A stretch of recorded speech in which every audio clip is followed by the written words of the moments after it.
오늘 주신 말씀은 사도행전 4장 5절에서 22절 말씀입니다. 사도행전 5절에서 22절 제가 먼저 읽고 교독하겠습니다. 이튿날 관리들과 장로들과 서기관들이 예루살렘에 모였는데 대제사장 안나스와 가야바와 요한과 알렉산더와 대제사장 제미가 찬양하며 사도들을 가운데 세우고 묻되 너희가 무슨 권세와 누구의 이름으로 이 일을 행하였느냐? 이에 베드로가 성령이 충만하게 백성의 관리들과 장로들아 만일 병자에게 행한 착한 일에 대하여 이 사람이 어떻게 구원을 받았느냐고 오늘 우리에게 질문한다면 너희와 모든 이스라엘 백성들은 알라. 너희가 십자가에 못 박고 하나님이 죽은 자 가운데서 살리신 나사렛 예수 그리스도의 이름으로 이 사람이 건강하게 되어 너희 앞에 섰느니라. 이 예수는 너희 건축자들의 버린 돌로서 집 모퉁이의 머릿돌이 되었느니라. 다른 이로서는 구원을 받을 수 없사오니 천하 사람 중에 구원을 받을 만한 다른 이름은 우리에게 주신 일이 없으니라 하였다. 그들이 베드로와 요한이 담대하게 말함을 보고 그들은 본래 학문 없는 범인으로 알았다가 이상히 여기며 또 전에 예수와 함께 있던 줄도 알고 또 교만한 사람이 그들 가운데 서는 것을 보고 비난하는 맞이라. 명하여 공회에서 나가라 하고 서로 의논하여 이르되 이 사람들은 어떻게 할까? 그 놈들의 말을 먼저 갖다 시작하는 것이 예루살렘 사람은 모든 사람을 알려졌으니 우리도 그에서 싸우자. 이것이 민간에서 퍼지지 못하게 그들을 위협하여 이후에는 이 이름으로 아무에게도 말하지 말게 하자 하고 그들을 불러 경고하여 도무지 예수의 이름으로 말하지 말고 자기가 말하니 베드로와 요한이 대답하여 이르되 하나님 앞에서 너희 말을 듣는 것이 하나님의 말씀을 듣는 것보다 옳은가 판단하라. 우리는 보고 들은 것을 말하지 아니할 수 없다니. 관리들이 백성들 때문에 그들을 어떻게 처벌할지 방법을 찾지 못하고 다시 위협하여 놓아주었으니 이는 모든 사람이 그 된 일을 보고 하나님께 영광을 돌림이라. 함께 읽겠습니다. 이 표적으로 병나은 사람은 40여세나 되었더라. 아멘. 긍휼과 사랑으로 나타나는 유명한 표적이라는 제목으로 나누겠습니다. 베드로와 요한의 안진뱅이를 40여 년 동안 앉아서 지낼 수밖에 없었던 안진뱅이를 일으키고 5,000명이 넘는 사람들이 예수를 영접한 사건이 우리 본문에 나타나 있었습니다. 그리고 그 사건을 보고 대제사장들, 성전을 맡는 사람들이 그들을 감금했습니다. 이 당시는 로마의 통치 아래에 있어서 로마의 속국이었습니다. 그런데도 불구하고 로마는 이스라엘 통치하는 수단으로 산헤드린이라는 그런 기구를 만들 수 있도록 유대인에게 허락을 했습니다. 그리고 그 유대인의 산헤드린은 정치와 종교의 최고 회의로서 모든 것들을 결정할 수 있고 또 법행을 집행할 수 있는 기관의 역할을 했습니다. 그러니까 로마가 유대인들 대제사장들과 율법학자들 또 성전 맡는 그 사람들을 통해서 이스라엘 민족을 압박하기도 하고 회유하기도 하는 정책을 펼쳤습니다. 그러니까 이 시대의 산헤드린의 대제사장들, 하나님께 제사를 드리는 대제사장들, 율법학자들, 이 사람들은 로마 권력에 붙어 사는 정치가들이었습니다. 또 그들은 로마 권력에 꼭두각시 노릇을 했습니다. 이들은 지난 3년 동안 예수님 때문에 마음고생을 했습니다. 예수님을 따르는 많은 사람들 때문에 골치가 아팠습니다. 결국에는 예수를 죽이는 데 성공을 했습니다. 그런데 얼마 지나지 않아서 또다시 예수의 이름으로 일하는 사람들이 나타났습니다. 또 예수가 부활했다 증거하면서 예수의 제자로 자청하는 사람들이 늘어났고 또 그들도 예수가 했던 일들을 그대로 하고 있음을 목격하게 됩니다. 그래서 그들은 이 제자들, 예수의 이름으로 활동하는 제자들을 감금했습니다. 그런데 감금했다고 일이 끝나는 것이 아니라 이미 10,000명 가까운 사람들이 제자들의 말씀을 듣고 제자들의 이적과 표적을 보고 예수 믿는 대열에 참여를 했습니다.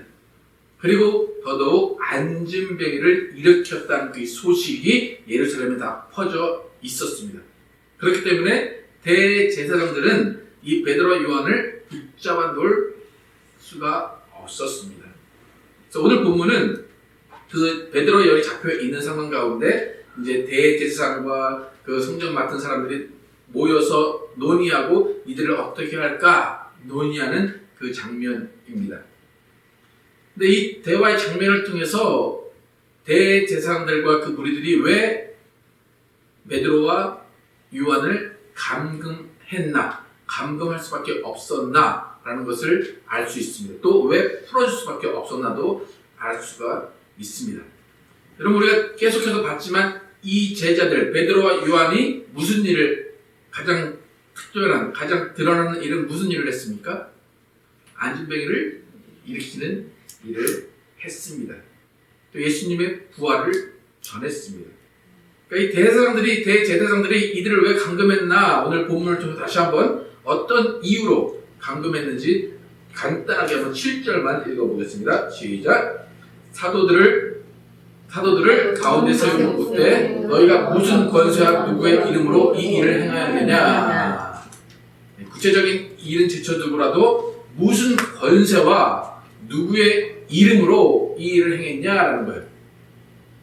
그러니까 쉽게 말해서 누구 허락받고 이 일을 했냐라는 거예요. 또 누가 이런 일을 시켰느냐, 그런 말입니다.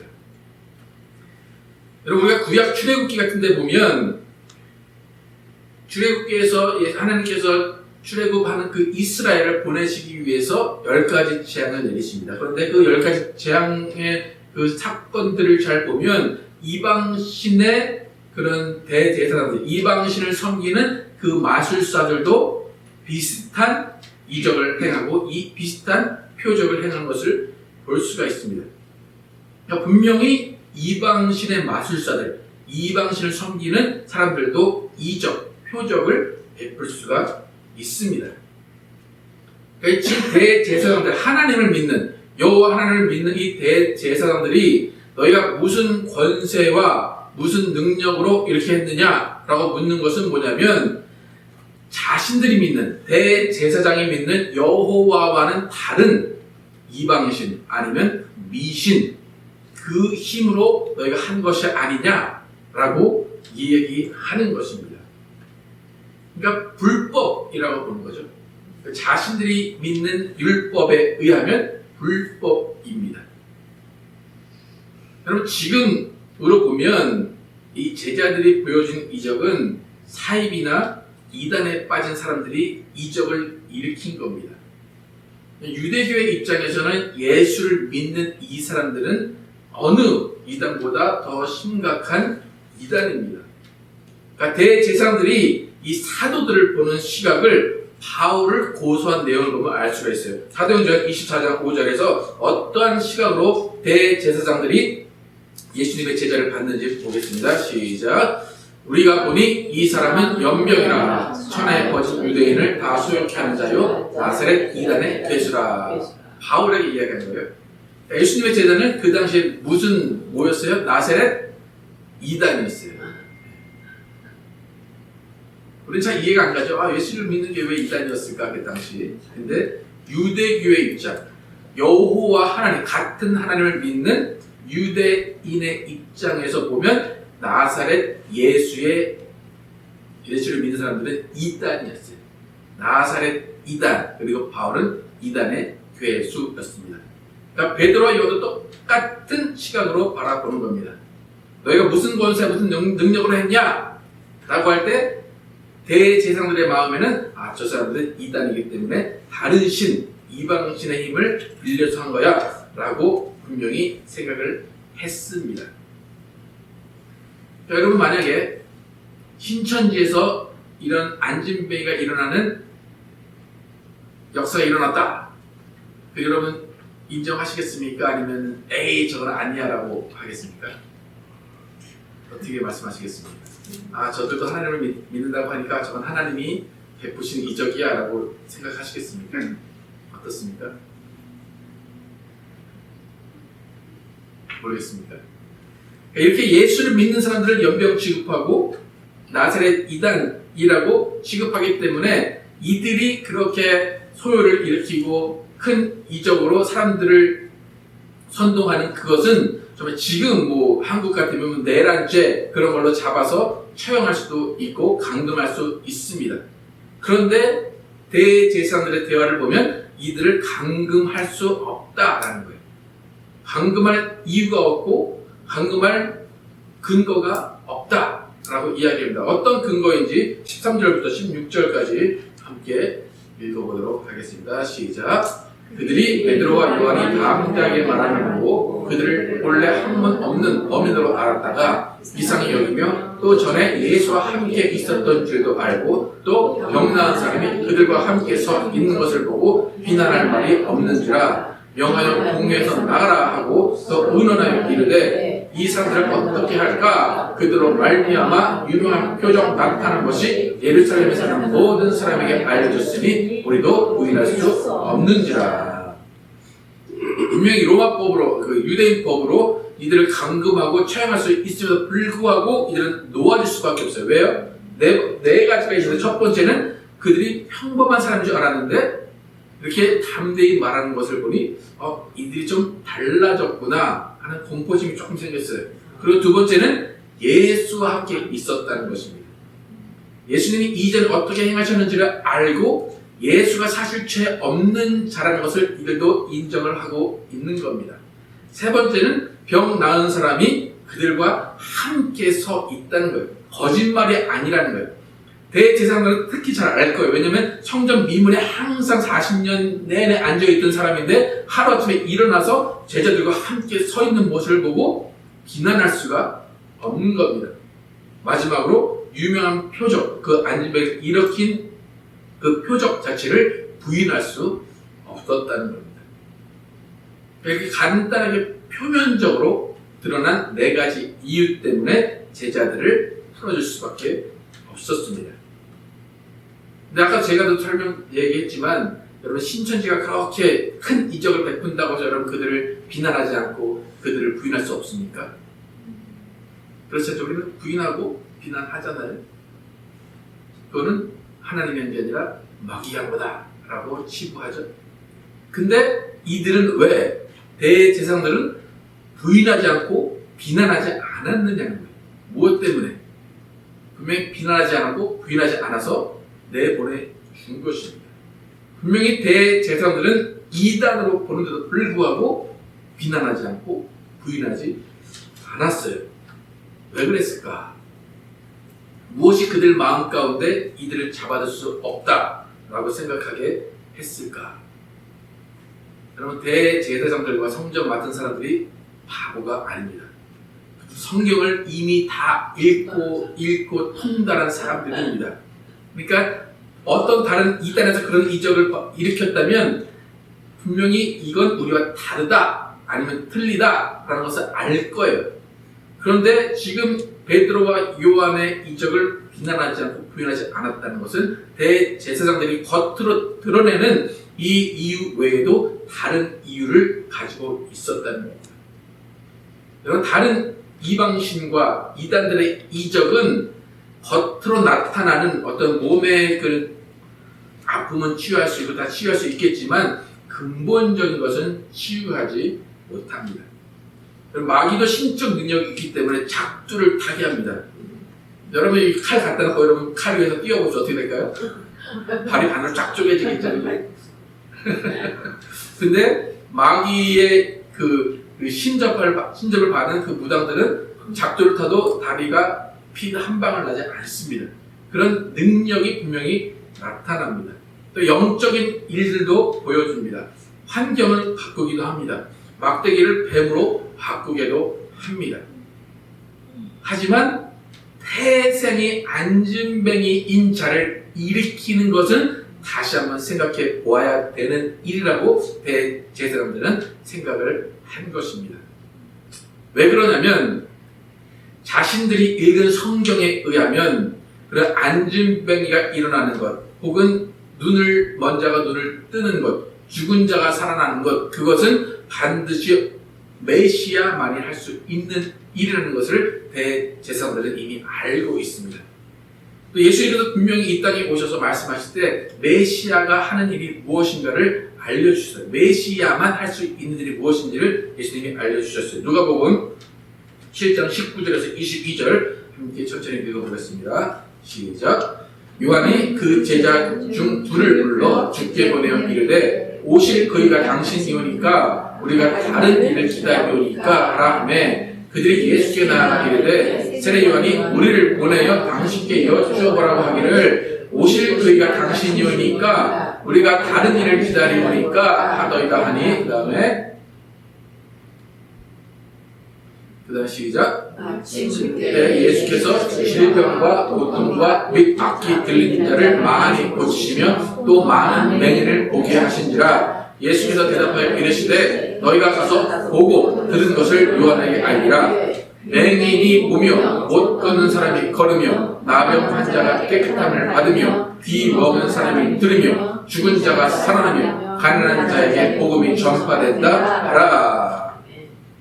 요한의 제자들이 예수님을 보고 당신이 구약에 기록한 우리가 기다리는 메시아입니까? 라고 물어봤어요. 요한도 분명히 알고 있어요. 왜냐하면 요한이 예수님을 친내줬기 때문에 예수님은 이제 오실 메시아임, 하나님께서 보내실 메시아임을 알고 친내를 줬어요.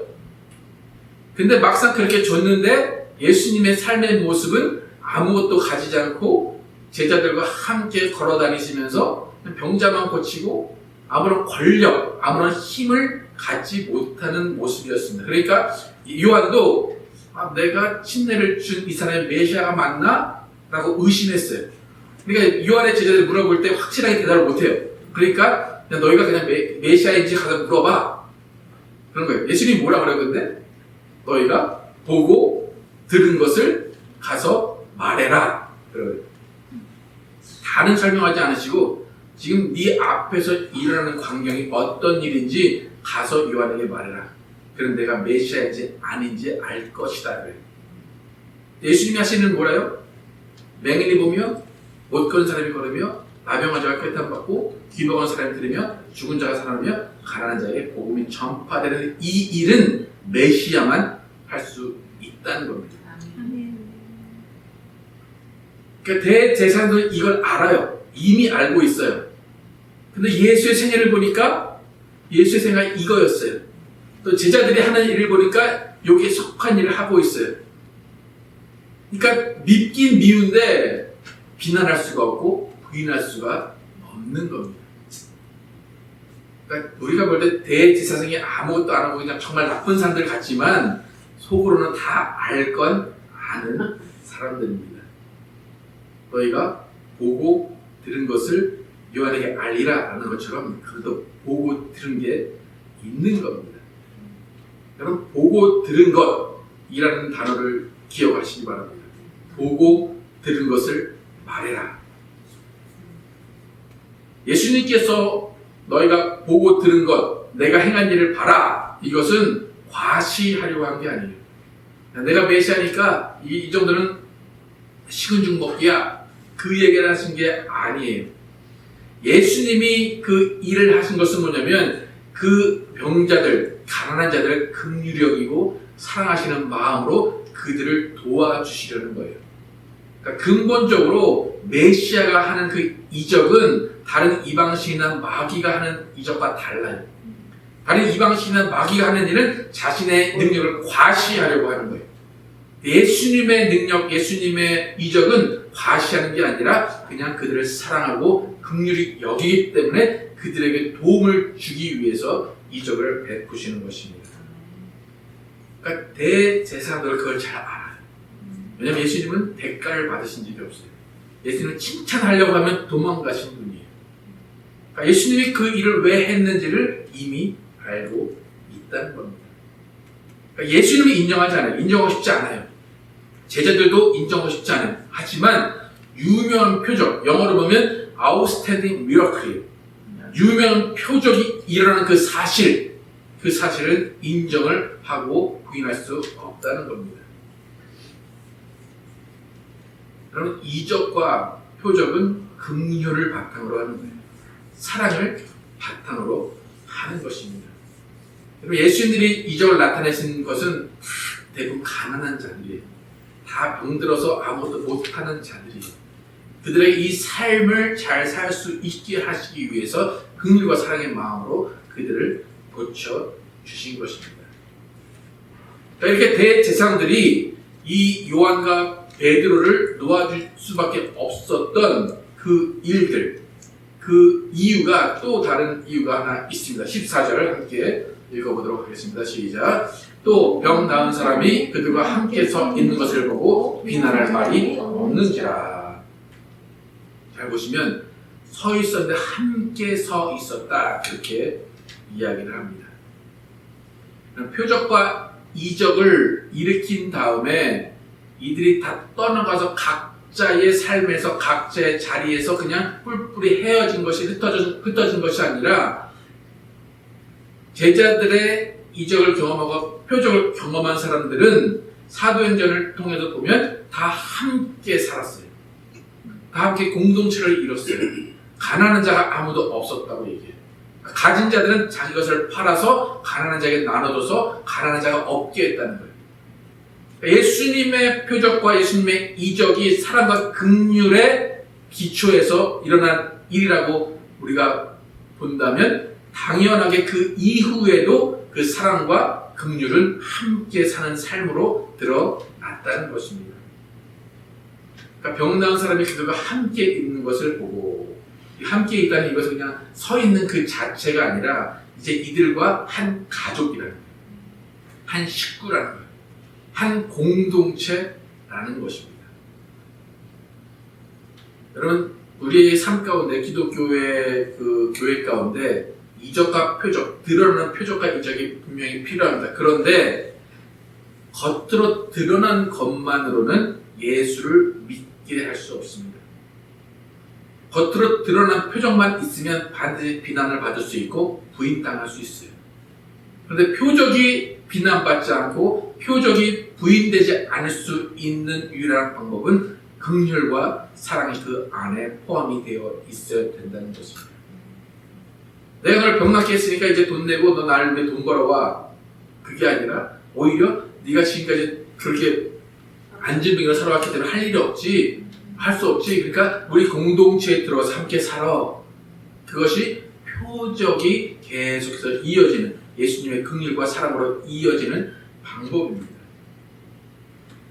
여러분이 손을 얹고 병자에게 기도하려고 할 때 여러분 마음 가운데 나는 능력이 있기 때문에 손을 얹으면 병이 나을 것이다. 그래서 병이 나는 게 아닙니다. 여러분이 병자를 보고 손을 얹을 때 그 병자를 긍휼히 여기는 마음, 사랑을 주는 마음, 예수님이 너를 사랑하셔, 예수님이 너를 위해 십자가에 달려 돌아가셨어 라는 그 긍휼의 마음으로 손을 얹을 때 예수 이름의 능력이 그 자리에서 나타나는 것입니다. 그리고 이런 병 고쳤다고 대가를 받으시면 안 됩니다. 어째 아무것도 안 주네. 교회 같으면 헌금을 한 몇천만 원 해야 될 것 같은데, 그게 아니라 오히려 뭐예요? 우리 공동체에 들어와서 함께 생활합시다. 당신 다른 데 적응할 때까지 우리 공동체에 함께 있으십시오 라는 것이 표적의 근거가 되어야 됩니다. 저도 이제 그 성령 운동하는 교회에 이제 많이 다녀봤지만, 성령 운동하는 교회에서 가장 많이 듣는 말이 뭐냐면 교회가 능력이 있는데 사랑이 없다라는 말을 많이 듣습니다. 기도 많이 하고 병자들 낫고 귀신을 떠나가는데 그렇게 되다 보니까 내가 우쭐하게 되고 내가 뭔가 있는 것 같기 때문에 오히려 다른 사람을 품어주는 것이 아니라 다른 사람이 오히려 경쟁자로 생각이 되고 다른 사람이 하는 일은 아니고 내가 하는 일만 긴 것 같은 그런 모습을 보이게 됩니다. 그러다 보니까 사랑과 긍휼이 식어지게 됩니다. 여러분, 제자들이 보여준 이 아웃스탠딩 미러클은 그냥 능력으로 나타나는 것이 아니라 사랑과 긍휼이 나타나는 것입니다. 그러니까 예수님께서 정말로 긍휼히 여기시고 사랑하시는 모습을 봤기 때문에 제자들이 똑같은 모습으로 이적을 행하는 것입니다. 여러분, 병을 고치는 것, 병난 것 목적이 아닙니다. 병 났다고 그 병이 또 다시 여러분께 오지 않나요? 또 옵니다. 그죠? 병 난 것이 목적이 아니라 내가 병을 낫고 누구를 낫게 했다면 하나님을 알게 하고 하나님의 사랑을 느끼게 하는 것이 병 낫게 하는 목적입니다.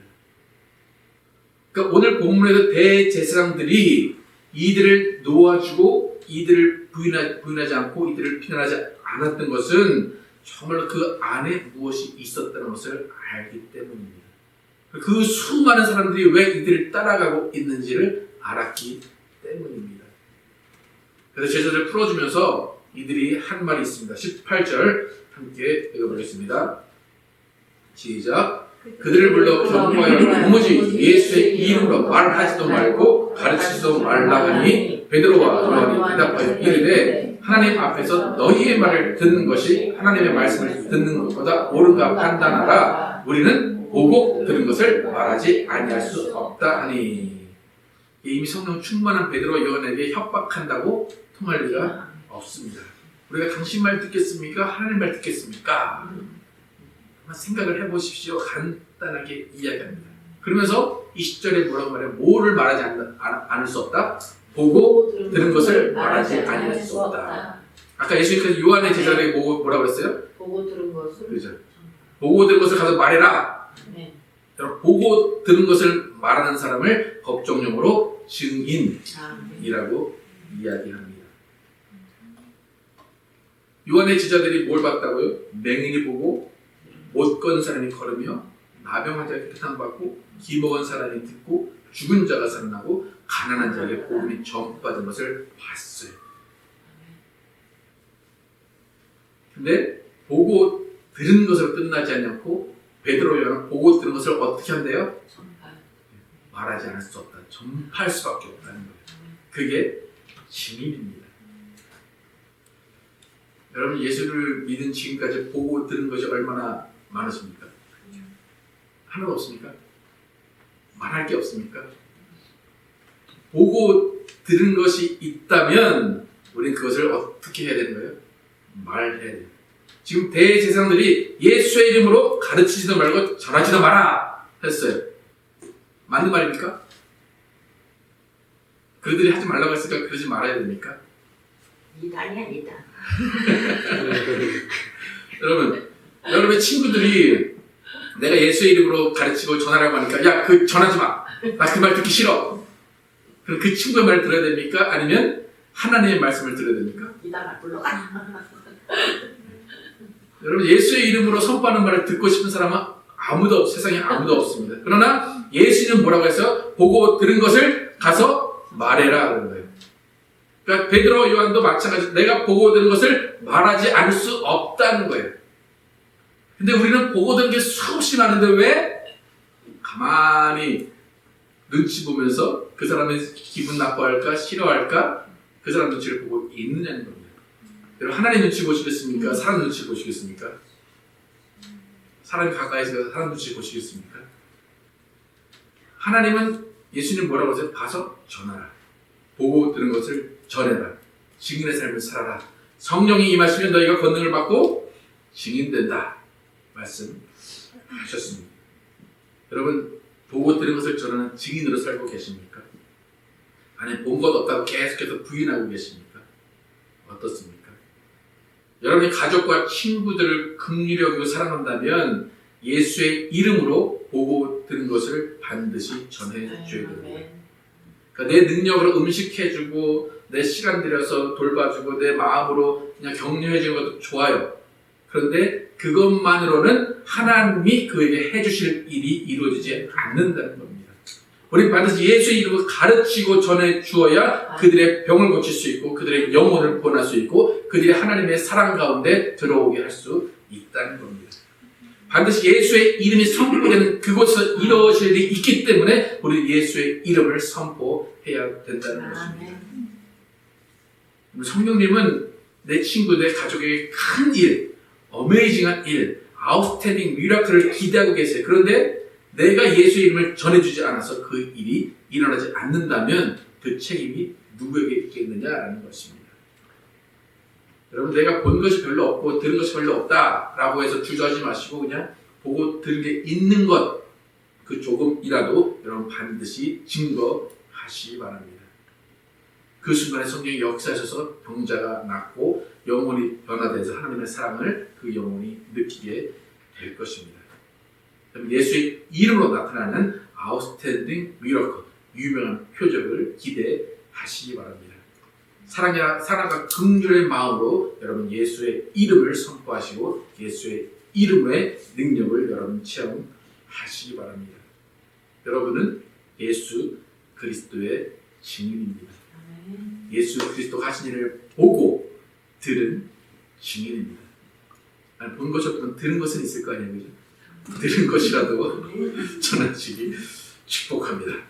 이 시간 함께 찬양하실 때 정말 우리는 예수님의 긍휼의 마음, 예수님의 사랑의 마음을 알아서 그 예수님의 마음 닮고 예수님이 하신 일을 함께하는 증인 되겠습니다라는 마음으로 함께 찬양하도록 하겠습니다.